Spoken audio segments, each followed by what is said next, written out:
اعوذ باللہ من الشیطان الرجیم بسم اللہ الرحمن الرحیم وکما اہلکنا من القرون من بعد نوح وکفا بربک بذنوب عبادہ خبیرا بصیرا من کان یرید العاجلۃ عجلنا له فیها ما نشاء لمن نرید ثم جعلنا له جہنم یصلاها مذموما مدحورا۔ پچھلے درس کے اندر اللہ تبارک و تعالیٰ نے جو آخری بات ارشاد فرمائی وہ یہ ہے کہ ہم نے جب بھی کسی بستی کو، علاقے کو یا شہر کو ہم نے جب برباد کیا ہے تو ایسے نہیں کر دیا، اپنی مرضی سے نہیں کیا، بلکہ وہاں کے لیڈروں کو، وہاں کے بادشاہوں کو، وہاں کے جو بڑے سرمایہ دار لوگ تھے ان کو پہلے ہم نے اپنا پیغام حق پہنچایا ہے۔ جب ان سرمایہ داروں نے، بڑوں نے جب وہ اس کا انکار کیا، اسلام کا، دین الہی کا، تو پھر ہم نے جو ہے ان پر عذاب بھیجا ہے۔ سوال یہ پیدا ہوتا ہے کہ آخر یہ بڑے سرداروں کو، سرمایہ داروں کو، لیڈروں کو ہی پیغام کیوں پہنچایا جاتا ہے، غریبوں کو کیوں نہیں پہنچایا گیا؟ غریبوں کی بات یہاں پہ کیوں نہیں کی گئی؟ پہنچایا تو غریبوں کے پاس بھی دین گیا، لیکن یہاں پہ بات کی گئی ہے سرداروں کی، لیڈروں کی۔ اس کی وجہ یہ ہے کہ جو غریب ہوتے ہیں وہ ان کے ماتحت ہوتے ہیں، ٹھیک ہے؟ جیسے آقا علیہ الصلوۃ والسلام نے بادشاہوں کو جب خط لکھا تھا تو اس میں یہی بات آپ نے ارشاد فرمائی تھی۔ آپ نے فرمایا تھا کہ تم اسلام قبول کر لو، جب تم اسلام قبول کرو گے تو اللہ تبارک و تعالیٰ کی برکت جو ہے تمہیں حاصل ہو جائے گی، اور تمہاری رعایا جب اسلام قبول کرے گی تو اللہ تعالیٰ تمہیں دوہرا ثواب عطا فرما دے گا۔ اب یہاں پہ اللہ تبارک و تعالیٰ نے آج کے درس میں یہ بات ارشاد فرمائی کہ وَكَمْ أَهْلَكْنَا مِنَ الْقُرُونِ مِنْ بَعْدِ نوح، ہم نے کتنی ہی قوموں کو نوح علیہ الصلوۃ والسلام کے بعد ہلاک کر دیا۔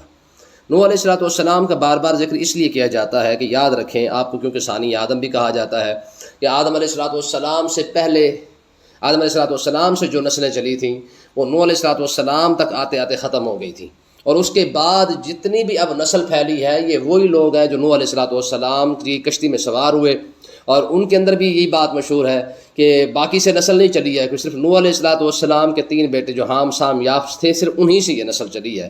تو اس لیے کیونکہ آپ کو ثانی آدم کہا جاتا ہے تو اللہ تبارک و تعالیٰ جب بھی مثال کوئی بھی دینا چاہتا ہے کہ تو پہلے حضرت نوح علیہ الصلوۃ والسلام کا ذکر خیر اسی وجہ سے کیا جاتا ہے۔ تو یہاں پہ بھی اللہ تعالیٰ نے یہی بات ارشاد فرمائی کہ ہم نے نوح علیہ السلام کے بعد، یعنی نوح علیہ الصلوۃ والسلام کی قوم کو تو ہم نے ہلاک کیا ہی کیا، لیکن بعد والی قوموں نے بھی کوئی عبرت حاصل نہیں کی ہے۔ بعد والی قوموں کو بھی یہ سمجھ نہیں آئی ہے کہ اگر ہم سے پہلے والی قومیں ہلاک ہو سکتی ہیں تو ہماری بھی ہلاکت ممکن ہے۔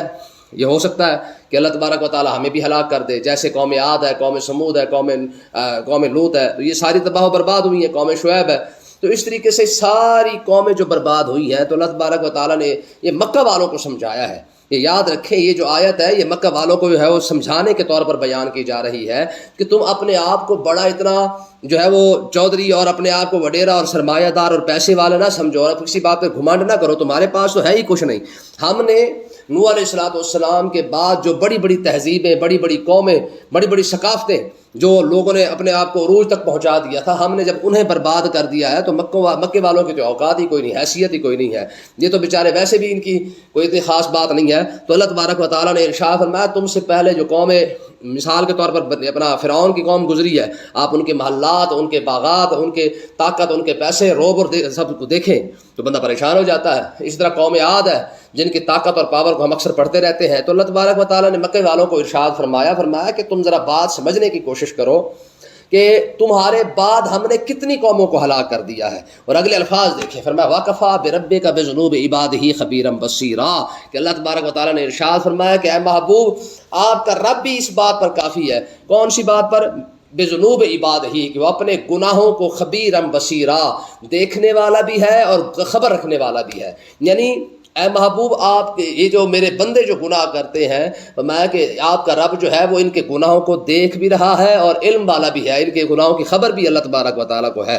تو اب اس آیت میں اس لفظوں کے اندر جو ہے وہ ہر ایک کے لیے اشارہ موجود ہے کہ اللہ تبارک و تعالیٰ کی ذات تو وہ ہے جو کامل مکمل معلومات والی ذات ہے، وہ ہر ایک کو جانتا ہے کہ کون کیا کر رہا ہے اور کیا نہیں کر رہا ہے۔ تو اللہ تبارک و تعالیٰ نے ارشاد فرمایا میں اس کے اپنے بندوں کو دیکھ رہا ہوں کہ جب وہ گناہ کر رہے ہوتے تب بھی دیکھ رہا ہوں، جب وہ نیکی کر رہے ہیں تب بھی دیکھ رہا ہوں، اور مجھے علم ہے کہ کون سا بندہ کیا کر رہا ہے۔ یہ تو رب کی ذات ہے جس نے پردے ڈالے ہوئے ہیں، ہر ایک کا پردہ رکھا ہوا ہے، وگرنہ اس سے تو کوئی پردہ نہیں ہے، ٹھیک ہے، تو اس لیے نا وہ ہمارے بزرگ فرماتے ہیں کہ ایک عورت جب کسی دکان پہ جو ہے وہ کوئی چیز سامان لینے کے لیے گئی تو دکاندار کو جب اس کو دیکھا تو اس کی نیت کے اندر خرابی پیدا ہوئی، تو اس نے اس کا اظہار بھی باقاعدہ کر دیا کہ مطلب ہے کہ مجھے تو پسند آ گئی ہے. تو اس نے کہا جی بالکل ٹھیک ہے، لیکن میری شرط یہ ہے کہ مجھ سے تعلق وہاں بنانا ہے جہاں پہ رب نہ دیکھے.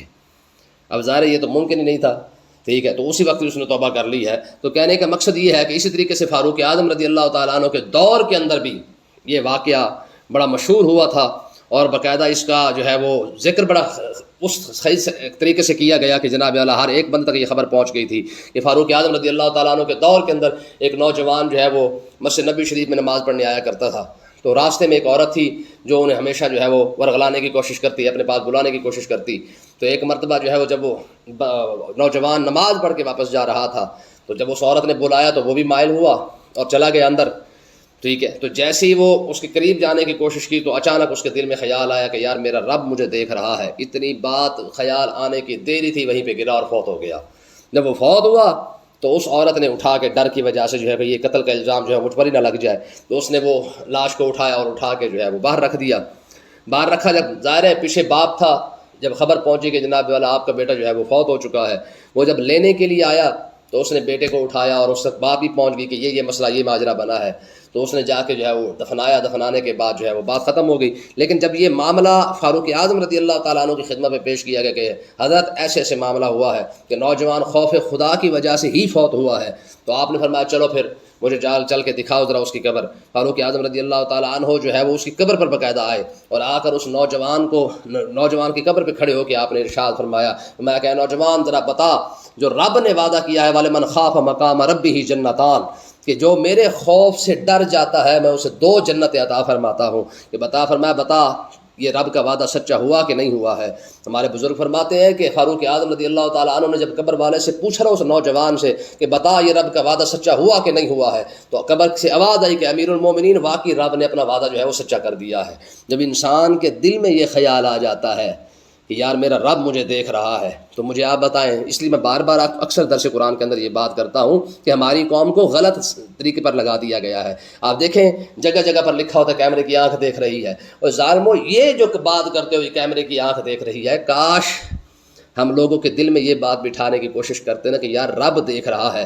تو میرا خیال ہے نہ ہمیں فوج کی ضرورت تھی، نہ ہمیں پولیس کی ضرورت تھی، نہ ہمیں کیمروں کی ضرورت تھی، کسی چیز کی ضرورت نہیں تھی. کیونکہ ہم نے قوم کی تربیت ہی کیمروں پر کی ہے.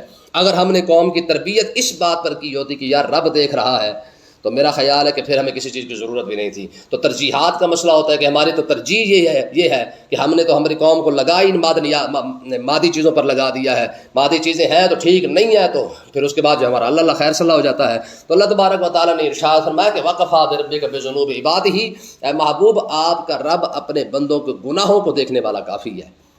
صرف دیکھ نہیں رہا بلکہ خبر بھی رکھ رہا ہے. حضرت سیدنا ابراہیم علیہ السلام کے بارے میں آتا ہے کہ جب آپ کو معراج کروائی گئی تو آپ کی معراج کیا تھی کہ آپ کو ایک پتھر پہ کھڑا کر کے یا شاید اسی حجر اسود پہ کھڑا کر کے جو ہے وہ آپ کو وہاں پہ کھڑا کر کے معراج کیا کروائی گئی کہ آپ کو اللہ تبارک و تعالیٰ نے وہ نگاہ عطا فرمائی کہ جب آپ نے اوپر دیکھا تو عرش الہی تک آپ کی نگاہ چلی گئی، اور نیچے دیکھا تو تحت الثری تک ہی چلی گئی. تو جب آپ کے سامنے روئے زمین سامنے رکھی گئی نا، زمین کو جب آپ نے دیکھا تو وہاں پر آپ نے ایک شخص کو دیکھا جو گناہ کر رہا تھا.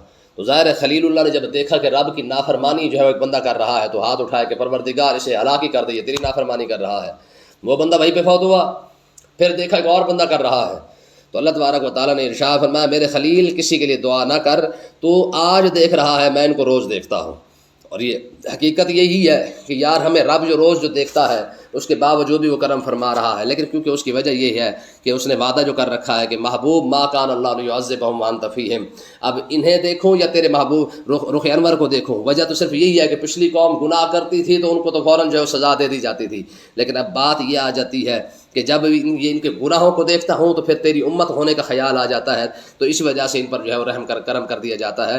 باقی حقیقت یہی ہے کہ آقا علیہ السلام نے ارشاد فرمایا تھا کہ پچھلی امتوں نے جتنے گناہ کیے ہیں وہ سارے گناہ میری امت کے اندر بھی آ جائیں گے. حتیٰ کہ آقا علیہ السلام نے ارشاد فرمایا کہ اگر کوئی شخص اپنی ماں سے پچھلی امتوں کے اندر کسی نے زنا کیا ہوگا تو میری امت کے اندر وہ شخص ضرور پیدا ہوگا جو اپنی ماں سے زنا کرے گا. ٹھیک ہے، اندازہ کریں۔ تو اللہ تبارک و تعالیٰ نے آگے کیا ارشاد فرمایا، فرمایا من کان یرید العاجلۃ، فرمایا جو شخص جلدی والی چاہتا ہے، یعنی جو دنیا چاہتا ہے، جسے یہ خواہش ہے کہ مجھے صرف دنیا ہی مل جائے، تو اللہ تبارک و تعالیٰ نے ارشاد فرمایا اجلنا لہ فیہا ما نشاء لمن نرید، فرمایا پھر ہم جو چاہتے ہیں، جتنا چاہتے ہیں ہم اسے دنیا عطا فرما ہی دیتے ہیں، یعنی جلدی عطا فرما دیتے ہیں۔ مطلب کیا ہے کہ کافر دنیا کو چاہتا ہے، اور آج کا مسلمان بھی اگر دنیا کو چاہتا ہے تو اللہ تبارک و تعالیٰ نے ارشاد فرمایا ممکن ہے کہ ہم اسے دنیا بھی عطا فرما دیں، یہ ممکن ہے، ٹھیک ہے، کہ اگر ہم چاہیں تو ہم اسے دنیا بھی عطا فرما سکتے ہیں، لیکن ثم جعلنا لہ جہنم، بات یہاں پہ ختم ہو جاتی ہے۔ میں کہ ہم اگر چاہیں تو ہم جلدی والی، کیونکہ جلدی تو اسی کو انسان کو اسی چیز کی جلدی ہے نا، کہ اسے جلد از جلد دنیا مل جائے، اس کی کوٹھی بن جائے، اس کے کاروبار سیٹ ہو جائے، اس کے پاس دنیا کی ہر جہان کی عیش و عشرت کے سارا سامان اس کے پاس موجود ہو۔ تو اللہ تبارک و تعالیٰ نے ارشاد فرمایا کہ اگر وہ یہ جلدی والی چاہتا ہے تو ہم اسے عطا فرما دیں گے، لیکن ثم جعلنا لہ جہنم، پھر اس کے بعد اس کے لیے جہنم بھی تیار ہے۔ ظاہر ہے اگر کافر ہے اسے رب دنیا عطا فرما دیتا تو اس کا حساب کتاب ہی کوئی نہیں، اس نے جو عیش و عشرت کرنی ہے وہ تو یہاں پہ موجود ہے، یہاں پہ جب کر لے گا تو اس کا کھاتا ختم کر دیا جائے گا، آخرت میں جا کے تو اس کا حساب کتاب ہی کوئی نہیں ہے نا، آخرت میں تو اس کو ڈائریکٹ جو ہے وہ جہنم کے اندر پھینک دیا جائے گا۔ جہاں تک مسلمان ہے، جب رب اسے دنیا عطا فرماتا ہے تو پھر ظاہر ہے پھر قیامت والے دن اس کا حساب کتاب بھی رب نے کرنا ہے۔ مولا علی کا بڑا خوبصورت فرمان ہے، آپ فرماتے تھے دنیا تیرا بندہ کیا کرے، حلال کمائے تو حساب دینا پڑتا ہے، حرام کمائے تو جہنم میں جانا پڑتا ہے۔ اب ظاہر ہے بات تو سیدھی سی ہے کہ یہ دنیا کا یہی سب سے بڑا مین مسئلہ ہے کہ اگر حلال کما لیا تو حساب کتاب ہے، حرام کما لیا تو پھر جہنم ہے، تو پھر بندہ یہاں پہ کیا کرے؟ تو اللہ تبارک و تعالیٰ نے ارشاد فرمایا یصلاھا مذموما مدحورا، فرمایا مردود کر کے اور مذموم کر کے جو ہے اس جہنم میں داخل ہوگا۔ تو مطلب کیا ہے کہ اللہ تبارک و تعالیٰ نے ارشاد فرمایا جسے دنیا چاہیے ہم اسے دنیا دے دیں گے، پیسہ چاہیے دے دیں گے، لیکن جب جہنم میں جائے گا تو مردود ہو کر۔ مذموم مطلب کیا ہے؟ مذموم کا مطلب ہوتا ہے کہ جس کی مذمت کی جائے، جسے برا کہا جائے، یعنی لوگ جس کو برا کہتے ہو، یعنی قیامت والے دن جس شخص کو برا بنا دیا گیا، قیامت والے دن جسے رد کر دیا گیا، مردود قرار دے دیا کہ ٹھیک ہے جا آج تیری کوئی بات نہیں سنی جانی ہے۔ ہم شیطان کو مردود نہیں کہتے، مردود کا مطلب کیا ہوتا ہے؟ جو اللہ کی بارگاہ اقدس سے رد کر دیا جائے۔ اب قیامت والے دن جو بارگاہ الہی سے رد ہو گیا اس کا بچا کیا پیچھے؟ قیامت والے دن جس کی رب نے بات ہی نہ سنی، وہ جتنا مرضی چیختا چلاتا رہے۔ آپ دیکھیں نا جی قرآن مجید کے الفاظ ہے کہ فرمایا وَيَقُولُ الْكَافِرُ يَا لَيْتَنِي كُنتُ تُرَابًا، فرمایا قیامت والے دن تو لوگ اتنا پچھتائیں گے، کافر ہو کہیں گے کاش ہم مٹی ہو جاتے۔ اور ایک آیت تو آتی یا لیتنی لم اتخذ فلانا خلیلا، کہ پروردگار کاش کہ میں فلانے کو کسی برے بندے کو اپنا دوست نہ بنایا ہوتا۔ یعنی قیامت والا دن پچھتانے سے بہتر یہ ہے کہ بندہ یہیں پہ ہی اپنی دوستی کو ٹھیک کر لے۔ آج دیکھ لے ہماری دوستیاں کس کے ساتھ ہے، ہمارا اٹھنا بیٹھنا کس کے ساتھ ہے، لیکن قیامت والے دن جب برے دوست کی بات آئے گی، بری سنگت کی بات آئے گی، برے لیڈر کی بات آئے گی، جس کی خاطر آج ہم نعرے لگاتے ہیں کہ فلانیہ تو قدم بڑھا ہم تیرے ساتھ ہیں، لیکن قیامت والا دن آئے گا یا لیتنی لم اتخذ فلانا خلیلا، فرمایا کاش قیامت والے دن میں اپنا یہ پچھتاوا ہو رہا ہوگا کہ کاش کہ میں فلانے کے ساتھ نہ چلا ہوتا، میں نے اس کے دوست نہ بنایا ہوتا، اس کے جلسوں میں نہ گیا ہوتا، اس کو لیڈر نہ مانا ہوتا، تو میں اس دن پچھتانے کا کوئی فائدہ نہیں ہوگا۔ کیوں؟ اس کی وجہ یہ ہے کہ جب مدحورا یعنی رد ہی کر دیا گیا، اور مذمومہ مطلب کیا ہے کہ جس کو برا ہی بنا دیا گیا کہ بس قیامت والے دن تیری کوئی نیکی نہیں، تیری کوئی اچھائی نہیں ہے، جسے بارگاہ الہی میں رد کر دیا گیا ہے۔ جب وہ رب کی بارگاہ اقدس سے رد ہو گیا تو پیچھے اس کا بچہ ہی کچھ نہیں ہے۔ اور اگلی الفاظ فرمایا ومن اراد الآخرہ، فرمایا ہاں جو آخرت چاہتا ہے، دیکھیں دنیا تو جلدی والی ہے لیکن آخرت جو شخص چاہتا ہے وَصَلَهَا سَعْيَهَا، اور اس کے لیے باقاعدہ کوشش بھی کرتا ہے۔ آخرت کا اصول یہی ہے کہ جو شخص آخرت کو چاہتا ہے اور اس کے لیے باقاعدہ کوشش کرتا ہے، اگر کر رہا ہے وَهُوَ مُؤْمِنٌ، ایک شرط یہ بھی ہے کہ وہ صاحب ایمان بھی ہو، آخرت بھی چاہیے اور ساتھ اس کی کوشش کرنے والا بھی ہو۔ فاروق اعظم رضی اللہ تعالیٰ عنہ نے غالباً آپ نے ایک صوبے سے جو ہے وہ غریبوں کی لسٹ منگوائی تھی، ٹھیک ہے۔ حضرت سعید بن عامر اس جو ہے وہ صحابی رسول ہے، وہ وہاں کے گورنر تھے۔ جب فاروق اعظم رضی اللہ تعالیٰ عنہ نے وہاں سے لسٹ منگوائی کہ جو غریب ہے، جو مستحق ہے، ان کی لسٹ مجھے بھیجو تاکہ میں جو ہے وہ ان کے لیے کوئی یہاں سے صدقات خیرات وغیرہ یا ان کے لیے کوئی امداد وغیرہ یہاں سے بھیج سکوں، تو آپ حیران ہوں گے کہ حضرت سعید بن عامر جو وہاں کے گورنر تھے، جب لوگوں نے حضرت فاروق اعظم کے پاس جب لسٹ بھیجی تو ان غریبوں میں سب سے پہلا جو نام تھا وہ حضرت سعید بن عامر رضی اللہ تعالیٰ عنہ صحابی رسول کا تھا۔ حضرت فاروق اعظم نے فرمایا یہ سعید بن عامر یہ تو ہمارا گورنر ہے۔ تو لوگوں نے کہا حضور پورے غالباً مدائن تھا یا کوئی اور شہر تھا، آپ نے ارشاد فرمایا یہ تو ہمارا گورنر ہے. انہوں نے کہا جی پورے علاقے کے اندر سب سے بڑا غریب اگر کوئی ہے تو وہ سعید بن عامر ہے. تو آپ نے فرمایا ہم تو باقاعدہ ان کی تنخواہ دیتے ہیں. تو جب تحقیق کی گئی تو سعید بن عامر رضی اللہ تعالیٰ عنہ کے بارگاہ اقدس میں یہ بات پہنچی کہ جناب آپ بتائیں کہ آپ کو جو ہدیہ دیا جاتا ہے، جو آپ کو تنخواہ دی جاتی ہے، وہ کہاں جاتی ہے؟ آپ کا نام جو غریبوں میں شامل ہو گیا ہے. تو حضرت فاروق اعظم کے تک واپس یہ رپورٹ پہنچی کہ جناب جو وظیفہ آپ دیتے ہیں وہ وہاں تک پہنچنے سے پہلے جو ہے وہ صدقہ خیرات کر دیا جاتا ہے. سعید بن عامر تو اسے اپنے گھر میں لے کے بھی نہیں جاتے ہیں. حضرت فاروق اعظم رضی اللہ تعالیٰ نے سعید بن عامر کو بلایا اور بلا کے قسم دے کے آپ نے کچھ پیسے دیے اور آپ نے فرمایا تجھے قسم ہے اس بات کی کہ یہ پیسے تو اپنی ذات پر ہی خرچ کرے گا. یار وہ کیسے گورنر ہوں گے؟ ٹھیک ہے کہ جب غریبوں کی لسٹ شامل ہو تو اس کے اندر پہلا نام غریبوں کی لسٹ میں پہلا نام گورنر کا ہو، اور باقاعدہ امیر المومنین قسم دے کے کہہ رہا ہو کہ میاں تیرے لیجیے اللہ کا واسطہ یہ پیسے اپنی ذات پر خرچ کر لے.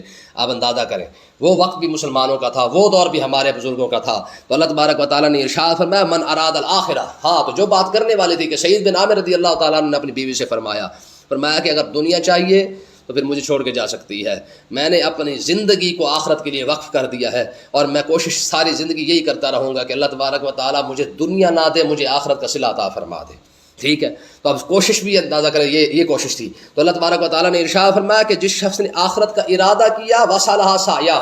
اب یہ ان لوگوں کے لیے بھی بہت بڑا سبق ہے کہ جو صرف خالی کلمہ پڑھ کے کلمے پر انحصار کر کے بیٹھ گئے. تو اللہ تعالیٰ نے ارشاد فرمایا نہ، آخرت صرف چاہنے کا نام نہیں ہے، آخرت کوشش کا نام بھی ہے.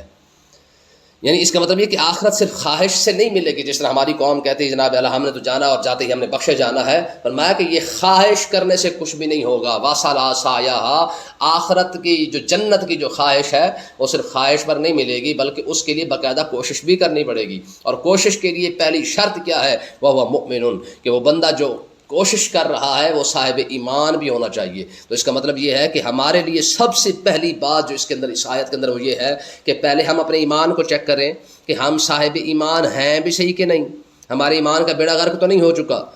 ٹھیک ہے، آج کے دور میں تو ہمارے لوگوں کو پتہ ہی کوئی نہیں ہے کہ ایمان ہے کس چیز کا نام. ہمیں یہ تو پتہ ہونا چاہیے نا کہ ہمارے ایمان پر ہم ثابت قدم ہیں بھی صحیح کہ نہیں ہے. اگر ایمان پر ثابت قدم ہیں پھر اس کے بعد آخرت کے لیے کوشش کریں. اب ہمارے یہاں یہ مسئلہ ہے، اول تو ہمیں ایمان کا پتہ کوئی نہیں ہے، اور دوسری بات یہ کہ اگر صاحب ایمان ہیں بھی صحیح تو آخرت صرف خواہشات پر ہم نے رکھ دی ہے. ہمیں تو ایسے لگتا ہے کہ بس جیسے ہم مرے ساتھ ہی ہم بخشے گئے.